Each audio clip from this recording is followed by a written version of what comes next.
नमस्कार, आपके साथ मैं हूं सुमेरा खान। सत्ता के सभी न्यूज मित्रों का स्वागत है। सबसे पहले सत्ते पे सत्ता, यानी 7 खबरें और दिलचस्प जानकारियां एक साथ। आज पहले आपको जाकिर नाइक के पाकिस्तान दौरे का इंडिया वाला दिलचस्प एपिसोड दिखाएंगे।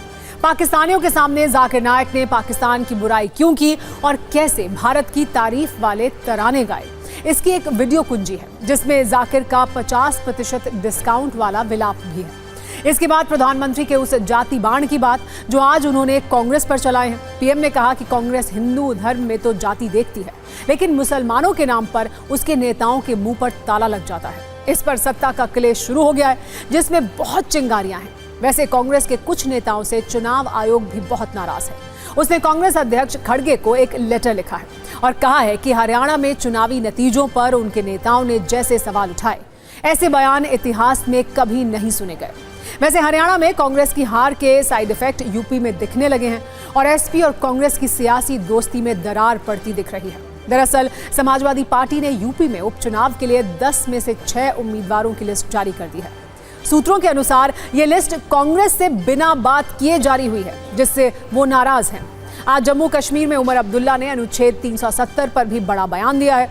उन्होंने कहा है कि 370 पर नेशनल कॉन्फ्रेंस के राजनीतिक रुख में कोई बदलाव नहीं आया है, लेकिन अभी इसे वापस पाने की उम्मीद करना मूर्खता होगी। एक दिन में केंद्र में ऐसी सरकार आएगी जिससे इस मुद्दे पर बात करेंगे। आज आपकी सेहत की सत्ता से जुड़ी भी खबर है हमारे पास, जिसे समोसा, चिप्स और कुकीज जैसे फूड खराब कर रहे हैं और डायबिटीज का रिस्क बढ़ा रहे हैं। इंडियन मेडिकल रिसर्च काउंसिल की नई स्टडी में इस पर एक डराने वाला दावा किया गया है। इस पर हमने एक कुंजी तैयार की है और आपके लिए एक शुभ समाचार भी है। भारतीय रिजर्व बैंक ने लगातार 10वीं बार ब्याज दरों में बदलाव नहीं किया है। आरबीआई ने रेपो रेट को 6.5% पर ही रखा है, यानी ना तो लोन महंगे होंगे और ना ही आपकी ईएमआई बढ़ेगी। सत्ता में अब आज की राजनीतिक कुंजी खोलते हैं, जिसमें 2 राज्यों के चुनावी नतीजों का चैप्टर तो बंद हो चुका है, लेकिन इन नतीजों के बाद क्लेश का नया चैप्टर खुल गया है, जिसमें बीजेपी के लिए जश्न है, लेकिन कांग्रेस के हिस्से में आलोचना, हार का विश्लेषण और सहयोगियों का भारी भरकम दबाव है। हरियाणा में सत्ता के दरवाजे तक पहुंचकर चूकने और जम्मू कश्मीर में अब तक के अपने सबसे खराब प्रदर्शन पर आकर रुकने वाली कांग्रेस को अगले 2 महीने बीजेपी के साथ साथ उन सहयोगियों से भी लड़ना होगा जो कांग्रेस की इस हार में अपने लिए बार्गेनिंग पावर बढ़ाने का मौका देख रहे हैं। कुल मिलाकर सत्ता की इस राजनीतिक कुंजी में रिजल्ट का आफ्टर इफेक्ट का चैप्टर है। सहयोगियों की प्रेशर पॉलिटिक्स है। उमर अब्दुल्ला का 370 पर जलेबी जैसा स्टैंड है और पीएम मोदी का हिंदू कार्ड होगा, जिसमें उन्होंने कांग्रेस पर हिंदुओं की जाति में उन्हें बांटने का आरोप लगाया है। इसके अलावा हरियाणा चुनाव के नतीजों के 2 ऐसे फैक्टर्स की बात भी करेंगे जो नहीं चले, हुड्डा फैक्टर और गुरमीत राम रहीम फैक्टर। शुरुआत करते हैं कांग्रेस पर प्रधानमंत्री नरेंद्र मोदी के सबसे ताजा हमले से। कल हरियाणा चुनाव में मिली जीत के बूस्टर डोज के बाद अब बीजेपी महाराष्ट्र चुनाव को काफी उम्मीदों से देख रही है। उसे महाराष्ट्र में हरियाणा जैसे चमत्कार की उम्मीद है और पीएम मोदी ने आज इस चमत्कार के लिए सियासी बिसात बिछा दी है। प्रधानमंत्री मोदी आज महाराष्ट्र में वीडियो कॉन्फ्रेंसिंग के जरिए 7,600 करोड़ रुपए से ज्यादा की विकास योजनाओं की शुरुआत कर रहे थे, जिसमें 10 मेडिकल कॉलेजों का उद्घाटन भी शामिल था। इसी दौरान उन्होंने कांग्रेस पर तीखा हमला किया और आरोप लगाया कि कांग्रेस का फॉर्मूला बांटो और राज करो का है। उनकी साजिशों से सावधान रहने की जरूरत है। कांग्रेस हिंदुओं की जातियों को आपस में लड़ाती है। हिंदू जितना पटेगा कांग्रेस को उतना फायदा होगा। कांग्रेस हिंदू समाज में आग लगाए रखना चाहती है। पीएम मोदी के इन 5 बातों से ये तो क्लियर है कि महाराष्ट्र का चुनाव इन्हीं मुद्दों के आसपास रहने वाला है। पीएम मोदी ने यह भी पूछा कि कांग्रेस हिंदुओं में जाति ढूंढती है, मुसलमानों में जाति क्यों नहीं ढूंढती है। एक बार सुनिए पीएम मोदी ने क्या कहा है और कांग्रेस क्या जवाब दे रही है।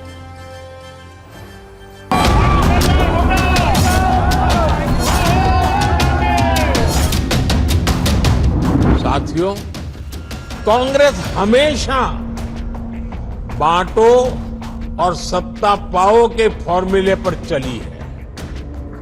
कांग्रेस ने बार बार ये सिद्ध किया है कि वो एक गैर जिम्मेदार दल बन गया है।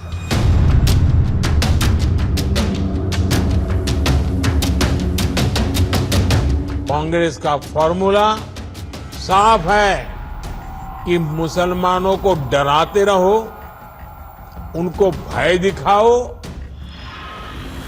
उनको वोट बैंक के कन्वर्ट करो और वोट बैंक को मजबूत करो। कांग्रेस के एक भी नेता ने आज तक कभी नहीं कहा कि हमारे मुस्लिम भाई बहनों में कितनी जातियां होती हैं।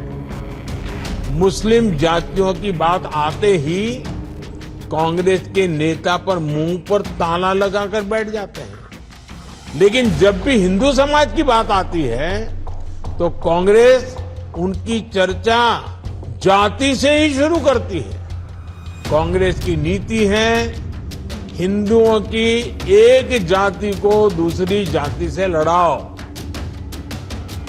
कांग्रेस जानती है कि जितना हिंदू बटेगा उतना ही उसका फायदा होगा। कांग्रेस किसी भी तरीके से हिंदू समाज में आग लगाए रखना चाहती है ताकि वो उस पर राजनीतिक रोटियां सेकती रहे। वो नहीं। जम्मू में किसने नफरत पैदा की बताइए? क्या वो कांग्रेस ने की? वो तो होम मिनिस्टर भी आए थे, प्रधानमंत्री भी आए थे, कितने मंत्री इनके नहीं आए नफरत पैदा करने के लिए? हम जोड़ने की बात करते हैं, हम आत्मीयता की बात करते हैं, हम मोहब्बत की बात करते हैं। इस समाज में नफरत फैलाने का, इस देश को बांटने का काम नरेंद्र मोदी जी ने, उनकी पार्टी ने और उनकी सरकार ने किया है। एक तरफ नरेंद्र मोदी कांग्रेस के लिए मुश्किलें खड़ी कर रहे हैं तो दूसरी तरफ कांग्रेस के अपने सहयोगी भी कम नहीं हैं। हरियाणा के चुनाव को जीता हुआ मान रही कांग्रेस बीजेपी के माइक्रो मैनेजमेंट के आगे फिसल गई। लोकसभा चुनाव में 99 सीटें जीतने और बीजेपी को बहुमत से दूर रखने पर जो नैरेटिव बना था वो इस नतीजे से चोटिल हो गया। भविष्य में बीजेपी से पूरी ताकत के साथ टकराने और इंडिया गठबंधन के सहयोगियों को दबाव में रखने की कांग्रेस की योजना भी फिलहाल खतरे में है। अब आम आदमी पार्टी, समाजवादी पार्टी और उद्धव ठाकरे की शिवसेना की तरफ से कांग्रेस के लिए नसीहतों की बेमौसम बरसात हो रही है। सहयोगी दल खुलेआम कह रहे हैं कि जहां कांग्रेस सहयोगियों को साथ नहीं लेती है उसे नुकसान होता है। कांग्रेस को अपनी रणनीति पर विचार करना चाहिए। इसके लिए वो जम्मू कश्मीर और हरियाणा का उदाहरण दे रहे हैं, जहां जम्मू कश्मीर में नेशनल कॉन्फ्रेंस के साथ गठबंधन से सत्ता मिली और हरियाणा में अकेले चुनाव लड़ने पर बीजेपी से हार मिली। इस बीच आज समाजवादी पार्टी ने यूपी उपचुनाव के लिए 10 में से 6 उम्मीदवारों की लिस्ट जारी कर दी। नोट करने वाली बात यह है कि यूपी में समाजवादी पार्टी और कांग्रेस में गठबंधन है, लेकिन समाजवादी पार्टी ने एक तरफा लिस्ट जारी की है। सूत्रों से खबर है कि बिना बातचीत लिस्ट जारी करने पर कांग्रेस नाराज है। इधर शिवसेना यूबीटी के नेता संजय राउत ने भी कांग्रेस की हार पर कटाक्ष किया है और कहा है कि महाराष्ट्र में कांग्रेस अगर अकेले चुनाव लड़ना चाहती है तो वो अपनी भूमिका स्पष्ट करे। कांग्रेस के अहंकार ने उन्हें हरियाणा चुनाव हराया है, जबकि कांग्रेस नेता नाना पटोले का कहना है कि गठबंधन पर सार्वजनिक रूप से ये सब नहीं बोलना चाहिए। हरियाणा में इंडिया गठबंधन नहीं बन पाया क्योंकि वहां कांग्रेस को लगता था कि बस हम अपने ताकत पर, अपने बलबूते पर जीतेंगे तो सत्ता में और कोई भागीदार नहीं चाहिए। अगर समाजवादी पार्टी है अखिलेश जी की, आप है केजरीवाल साहब के नेतृत्व में, हमारे जैसे छोटे छोटे दल है, हमारे खाते में 1-2 सीटें आ जाती तो जरूर ये जो चित्र है, ये निर्णय जो जनता ने दिया उसमें जरूर बदलाव। सार्वजनिक रूप में इस तरह से अलायंस को ये एलिगेशन नहीं लगा सकते। क्या संजय राउत के आपत्ति है। साथ साथ चलते तो कुछ और बात होती, कुछ और नतीजे होते, एक अलग शाम होती। ये चुनाव हरियाणा का जो नतीजा है ये हम सबके लिए एक बहुत बड़ी सीख है और सबको बहुत कुछ सिखाता है, खासतौर पे कांग्रेस को सिखाता है कि अति आत्मविश्वास, ओवर कॉन्फिडेंस की स्थिति ठीक नहीं है। अगर हमारा अंदरूनी मामला है, हम आपस में इसको सुलझा लेंगे। कहीं भी इश्यूज को आयरन आउट करने की जरूरत होगी, हम वो कर लेंगे। कांग्रेस की एकला चलो नीति के कारण बीजेपी को एक बेहतरीन अवसर मिल गया और बीजेपी ने बड़ी आसानी से बम्पर जीत हासिल कर ली। हरियाणा में मैं मानती हूँ कि सही में आत्मचिंतन करने का विषय है कि एक जीती हुई बाजी हारे हैं तो क्या कारण रहे होंगे, क्यों रहे होंगे। जहां जहां गठबंधन के आधार पर इंडी अलायंस लड़ती है, वहां कांग्रेस गठबंधन के साथी के ऊपर बोझ बन जाती है। हालांकि इस सबके बीच राहुल गांधी ने चुनावी नतीजों के एक दिन बाद अपनी पहली प्रतिक्रिया दी। उन्होंने सोशल मीडिया पर लिखा, हरियाणा के अप्रत्याशित नतीजे का विश्लेषण कर रहे हैं। कई विधानसभा क्षेत्रों से शिकायतें आ रही हैं। चुनाव आयोग को इससे अवगत कराएंगे। हम हक का, सामाजिक और आर्थिक न्याय का, सच्चाई का ये संघर्ष जारी रखेंगे। जम्मू कश्मीर में इंडिया गठबंधन की जीत पर लोगों का आभार भी किया। अब हरियाणा में कांग्रेस की हार पर थोड़ा माइक्रो एनालिसिस करते हैं।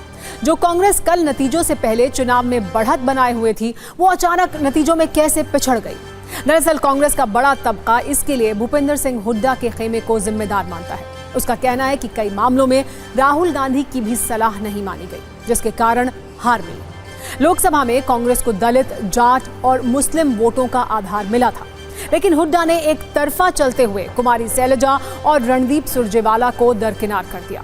हुड्डा खेमे ने शैलजा और सुरजेवाला को बिना जनाधार वाला नेता बताया और टिकटों से लेकर हर जगह मनमानी की। राहुल गांधी ने वोटों का बिखराव रोकने के लिए गठबंधन की सलाह दी, लेकिन हुड्डा ने आपसे गठबंधन नहीं किया। हुड्डा ने बागी हुए समर्थकों को मनाया नहीं, बल्कि ये सोचा कि 40 के आसपास सीटें आईं तो निर्दलियों के समर्थन वाली सरकार के सीएम बनेंगे। केंद्रीय मंत्री राव इंद्रजीत को कांग्रेस में लाने की कोशिश हुई, लेकिन हुड्डा ने हरी झंडी नहीं दी। कुल मिलाकर हुड्डा के करीबी दलित प्रदेश अध्यक्ष उदय भान भी चुनाव हार गए।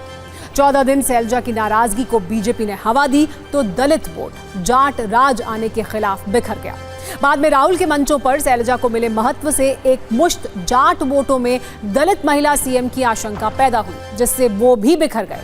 ऐसे में हरियाणा के चुनावों ने कांग्रेस को फिर वहीं लाकर खड़ा कर दिया। अब कांग्रेस के चुनाव लड़ने वाले उम्मीदवार लाइट कैमरा देखते ही एक्शन मोड में आ रहे हैं और कह रहे हैं कि भूपेंद्र सिंह हुड्डा और उनके बेटे दीपेंद्र हुड्डा के कारण वो चुनाव हारे हैं। कांग्रेस को मेजॉरिटी मिल रही है। होगी जी, आपके यहाँ तो राहुल, प्रियंका, हुड्डा जी, कुमारी शैलजा सब पहुंचे, फिर भी आप हार गए। ऐसे है, राहुल जी के पहुंचने के बाद ही मेरा काम तमाम हो गया। किसने कर दिया? किसने कर दिया? कौन इलेक्शन लड़ रहा था हरियाणा में? कांग्रेस। कांग्रेस नहीं लड़ रही, हुड्डा कांग्रेस। जो इलेक्शन लड़ रहा है, अगर मान लो एक्सीडेंट हो जाए तो कौन जिम्मेदार है? ड्राइवर। तो ड्राइवर कौन था कांग्रेस का? बापू बेटा। तो वही जिम्मेदार है। जीत जाते तो उन्होंने गीत गाने थे, फिर भी हमने जिता दिया। अब आ रहे हैं तो जिम्मेदारी लेनी चाहिए, भाई हमारी वजह से आ रहे हैं। कौन है हार की वजह? आप समझ सकते हो, जिनमें मोह था मुख्यमंत्री बनने का, वही सबसे बड़ी वजह है। जो आप कहीं ना कहीं आप बनना चाहते थे मुख्यमंत्री, या अपने सुपुत्र को मुख्यमंत्री बनाना चाहते थे। मुख्यमंत्री तो बाद में बनता है, पहले विधायक बनना जरूरी है। अपने किए कर्म पे आप खुद ही फंस गए। जो जिसके लिए खड्डा खोदता है उसी में गिरते हैं। आज वो कहावत कहीं ना कहीं सत्य सहित हुई है। ये अभी चल रहा है बिजनेस एज यूजुअल, ऐसा तो नहीं चलेगा। कहाँ हमारी कमियां रही हैं, क्या कमियां रही हैं, इसके बारे में देखना होगा। कौन जिम्मेवार रहे, पार्टी को किस तरह से स्टेट में सींचा नहीं गया, तालमेल नहीं रखा गया। चुनाव हमारे पक्ष में होने के बावजूद परिणाम न आने से हम भी व्यथित हैं और पार्टी का नेतृत्व, हमारा शीर्ष नेतृत्व इसका आकलन करके आगे की रणनीति बना रहा है। चीज वाला अलार्म है और इसे बहुत ध्यान से सुनिएगा। देश में ऐसे करोड़ों लोग हैं जिन्हें समोसा, चिप्स और कुकीज जैसे फूड खाना बहुत पसंद है, लेकिन शायद आप ये नहीं जानते हैं कि चटपटेपन की चाहत में आपकी ये जुबान एक ऐसे मेहमान का स्वागत कर रही है जिससे शायद सब दूरी बनाकर रखना चाहते हैं। और इस खतरनाक बीमारी का नाम है डायबिटीज, जिसे लेकर लोगों में एक भ्रम है कि ये बीमारी ज्यादा मीठा खाने से होती है, जबकि सच ये है कि तनाव और खराब लाइफस्टाइल भी एक मुख्य वजह है। लेकिन अब एक नई रिसर्च में समोसा, चिप्स और कुकीज जैसे फूड से भी डायबिटीज होने का दावा किया गया है और इसीलिए आज हम आपको इस खतरे से आगाह कर रहे हैं। दरअसल Indian council of medical research और मद्रास डायबिटीज रिसर्च फाउंडेशन ने एक रिसर्च में चौंकाने वाला दावा किया है। ये स्टडी 25 से 45 वर्ष के युवाओं पर की गई, जिन्हें 12 हफ्तों के लिए लो और हाई डाइट दी गई। और इसके बाद शोधकर्ता इस नतीजे पर पहुंचे कि समोसा, चिप्स, केक, कुकीज जैसे फूड बढ़ रही डायबिटीज की कारण है। इस रिसर्च में तले हुए या अल्ट्रा प्रोसेस्ड फूड से भी डायबिटीज का रिस्क बहुत ज्यादा बताया गया है। स्टडी के अनुसार जिस फूड में एडवांस्ड ग्लाइकेशन एंड प्रोडक्ट्स यानी AGEs ज्यादा हैं, वो सेहत के लिए बहुत हानिकारक हो सकते हैं। अब हम अपने न्यूज मित्रों को ये बताते हैं कि ये AGEs फूड क्या होता है। जैसा हमने आपको बताया, इसका पूरा नाम है एडवांस्ड ग्लाइकेशन एंड। रिसर्च के अनुसार कई फूड ऐसे होते हैं जिन्हें ज्यादा तापमान पर पकाने से उनमें AGEs का निर्माण होता है। विशेष रूप से तले हुए और प्रोसेस्ड फूड्स में AGEs जैसे हानिकारक तत्व ज्यादा होते हैं। ये AGEs शरीर में सूजन, इंसुलिन रेजिस्टेंस और कई बीमारियों का कारण बन सकते हैं और इस तरह के खाने की वजह से डायबिटीज और दिल की बीमारी का खतरा रहता है। अब हम आपको उन हाई AGEs फूड्स के बारे में बताते हैं जो डायबिटीज का डेंजर अलार्म बजा रहे हैं। इनमें फ्राइड फूड आइटम्स हैं जैसे चिप्स, तला हुआ चिकन, समोसा और पकौड़े। इसके अलावा बेक्ड फूड आइटम्स जैसे कुकीज और केक जैसे खाद्य पदार्थ भी हमारे बहुत लंबे समय तक खाए जाएं तो इससे डायबिटीज का रिस्क रहता है। इसी तरह प्रोसेस्ड फूड भी इस लिस्ट में शामिल है, जिनमें रेडीमेड मिल्स और मेयोनीज जैसे फूड प्रोडक्ट शामिल हैं। अब एक और चिंता का कार्ड जो मधुमेह वाले इस खतरे से जुड़ा हुआ है।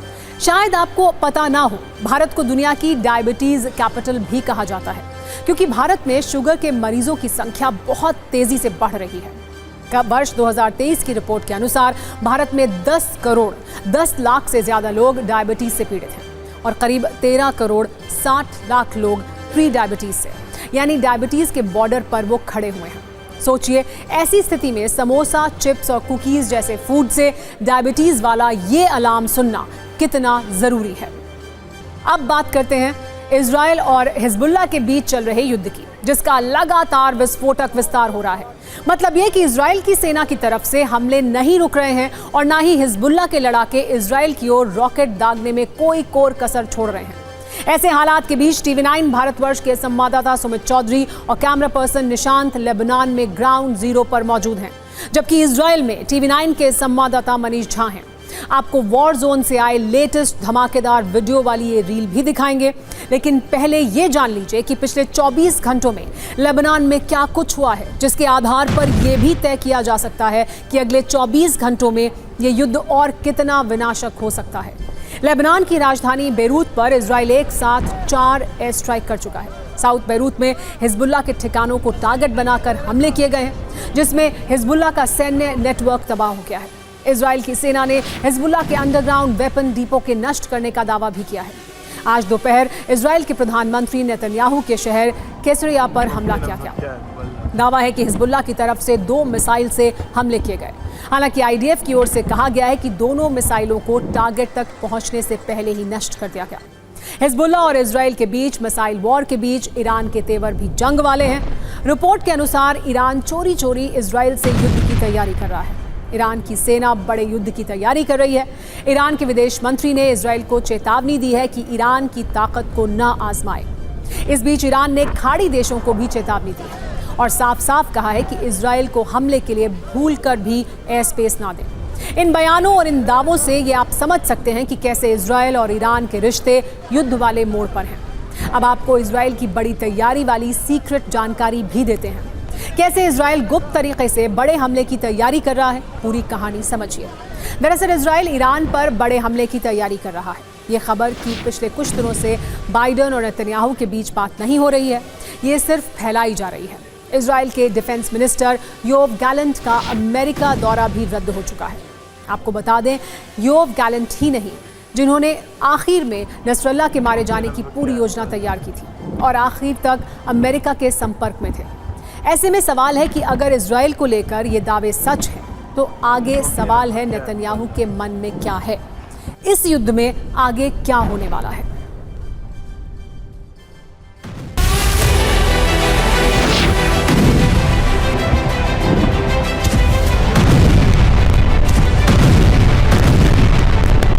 I say to you, the people of Lebanon, free your country from Hezbollah so that this war can end. free your country from Hezbollah so that your country could prosper it. So that future generations of Lebanese and Israeli children will know neither war nor bloodshed, but will finally live together in peace.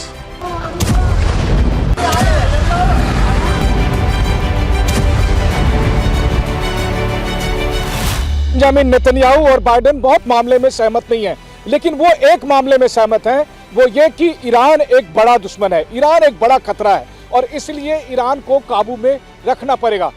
Biden की तरफ से अगर आप देखें तो Gaza के मामले में वो जितने तीखे तेवर अपनाते रहे उसकी तुलना में वो ईरान के मामले में थोड़े नरम रहते हैं, क्योंकि उन्हें पता है कि ईरान के साथ जंग में अमेरिका को कंधे से कंधे मिलाकर खड़े रहना होगा। वैसे एक बात यह भी सही है कि बाइडेन कितने साथ दे ना दे, लेकिन नेतन्याहू यहाँ पर रुकने वाले नहीं हैं और ये बात उन्होंने गाजा पर हुए हमले के दरमियान भी बताया था और ये बात वो ईरान के मामले में भी करने जा रहे हैं। देखिए, इस वक्त तेल अवीव से जेरूसलम के रास्ते में मुझे ये लोकेशन मिली है। इस लोकेशन पर आप देखिए तमाम इजरायली लोग बैठे हुए हैं। इन सबसे जब मैं बात करके पूछता हूँ तो इनका कहना है कि लड़ाई तो होकर रहेगी, ईरान का सफाया करना होगा, क्योंकि ईरान ही उनका सबसे बड़ा दुश्मन है। देखिए, इजराइल के एक व्यक्ति के मन में ये बात है कि अब अगर दोबारा से कोई 7 अक्टूबर जैसी घटना नहीं होने देना है तो उसका एकमात्र उपाय है कि ईरान का सफाया करना। अब आपको इजराइल के ग्राउंड ऑपरेशन वाला अपडेट देते हैं जो दक्षिण लेबनान में हिजबुल्लाह के अड्डों पर चल रहा है। इजराइल के प्रधानमंत्री नेतन्याहू भी वीडियो संदेश जारी कर ये ऐलान कर चुके हैं कि आईडीएफ की सैन्य कार्रवाई में हिजबुल्लाह को भारी नुकसान पहुंचा है। नेतन्याहू ये भी घोषणा कर चुके हैं कि इजरायली सेना ने नसरल्लाह के उत्तराधिकारी को भी खत्म कर दिया है। ये बात सही है कि इजराइल के हमलों में लेबनान में हिजबुल्लाह को भारी नुकसान पहुंचा है। आपको TV9 संवाददाता सुमित चौधरी की ग्राउंड रिपोर्ट दिखाते हैं जो लेबनान के उन ठिकानों से तैयार हुई है जहां कभी हिजबुल्लाह की सुरंग थी, जहां हिजबुल्लाह के लड़ाके rocket, bomb, anti tank missile के साथ छिपकर रहते थे और मौका मिलते ही इजराइल की सेना के बड़े बड़े टैंक को नष्ट कर देते थे। लेकिन अब इजराइल के एयर स्ट्राइक में वो टनल बिल्कुल तबाह हो चुकी है। वो इमारत जहां हिजबुल्लाह का कमांड सेंटर था अब कबाड़ बन चुकी है। लेबनान के अलग अलग इलाकों में लगातार एयर स्ट्राइक्स की जा रही हैं। अभी मैं जिस जगह पे हूँ यहाँ पर अगर आप देखें पूरा इलाका करीबन 8 से 10 बड़े कंपाउंड्स को बर्बाद कर दिया गया है और ये तस्वीरें आप देखिए, ये एयर स्ट्राइक्स आपको बता रही है कि किस तरीके की बड़ी एयर स्ट्राइक्स होंगी। हालांकि हमें कहा गया कि कुछ देर में और बड़ी एयर स्ट्राइक्स होनी है, लेकिन आप तस्वीरें देखिए और समझिए कि आखिरकार एयर स्ट्राइक्स का कितना ज़्यादा इम्पैक्ट रहा होगा। निशान, इन तारों से बचकर, क्योंकि मेरे इस कैमरा पर्सन मेरे साथ हैं, मैं उनको बता रहा हूँ कि आखिरकार यहाँ पर अभी भी कुछ चीज़ें ऐसी हैं जो एक्टिव हैं। हालांकि देखिए, हमें बताया गया है कि अभी इस इलाके से आपको दूर रहना है। तस्वीरें किसी की ना लीजिएगा, सिर्फ और सिर्फ आप ये जगह दिखाइएगा और ये देखिए कितना बड़ा इम्पैक्ट हुआ है इस पूरी एयर स्ट्राइक्स का कि आप देखिए इसकी स्मेल, आप यहाँ पर अगर आप देखें तो गंध आपको अभी भी आएगी। और ये चारों तरफ देखिए बिल्डिंग किस तरीके से बर्बाद कर दी गई हैं। ये सिर्फ TV9 आपको दिखा रहा है और ये बता रहा है कि आखिरकार अभी यहाँ के ताज़ा हालात क्या हैं। ये जंग के वो हालात हैं। अगर आप देखें कि कई जगहों पर इस तरीके के आप देखें अंडरग्राउंड टनल्स या फिर आप कह सकते हैं कि अंडरग्राउंड बेसमेंट्स के अंदर भी कहा जा रहा था कि लोग छुपे थे और उसी लिए ये बड़ी मिसाइल्स का इस्तेमाल किया जा रहा है। जो वेपन डिपो हैं, कमांड सेंटर्स हैं, उनको टारगेट किया गया और खास तौर पे ऐसे प्रिसाइज बॉम्ब यानी आप कह सकते हैं GBU 72 जैसे बॉम्ब्स का इस्तेमाल किया जा रहा है जो अंदर तक अटैक कर सकते हैं। और अंदर तक अटैक करने का मकसद ये होता है कि अगर बेसमेंट में कोई शख्स हो या फिर कोई अंदर छुपा हो टनल बना के, तो आप उसको मार गिरा सकते हो। और अगर आप देखें इन बिल्डिंग्स के स्ट्रक्चर को तो आपको दिखेगा कि कैसे स्ट्रक्चर्स के अंदर बहुत ज़्यादा डीप इनसाइड तक टनल्स बनाए गए थे या फिर आप कह सकते हैं कि उसमें छुपने की जगह थी। आप देखिए कितने गहरे ये जगह हैं जहां पर आप आराम से हाइड कर सकते हैं। और जो इम्पैक्ट था इन मिसाइल्स का वो इतना ज़्यादा था कि अंदर तक के चीज़ों में लोग निश्चित तौर पर जो होंगे वो मारे गए होंगे। और अगर आप देखें ये टनल्स का या फिर आप कह सकते हैं कि पूरी बिल्डिंग्स का जो आप कह सकते हैं जो इन पर इम्पैक्ट हुआ है वो कितना ज़्यादा बड़ा है, कितना ज़्यादा विध्वंसक है, ये आप इसको देख कर समझ सकते हैं। और ये जनरेटर रूम है, कहा जा रहा है कि हिजबुल्लाह के जो बड़े आप कह सकते हैं कि जो कमांड एंड कंट्रोल सेंटर बने हुए थे उनको अटैक किया गया है। और अगर ये अगर आप देखें कि वो तस्वीरें हैं जो आपको सिर्फ और सिर्फ TV9 आप तक पहुंचा रहा है और आपको बता रहा है कि आखिरकार यहाँ की ताज़ा तस्वीरें किस तरीके की है, पूरे कंपाउंड को किस तरीके से बर्बाद किया गया है ये हम आपको दिखा रहे हैं। बड़ी एयर स्ट्राइक्स यही इन स्ट्रक्चर्स को बर्बाद करने के लिए जो नीचे आप कह सकते हैं कि बंकर से दूसरी साजो साज चीज़ें बनाई हो उनको टारगेट करने के लिए किया जा रहा है।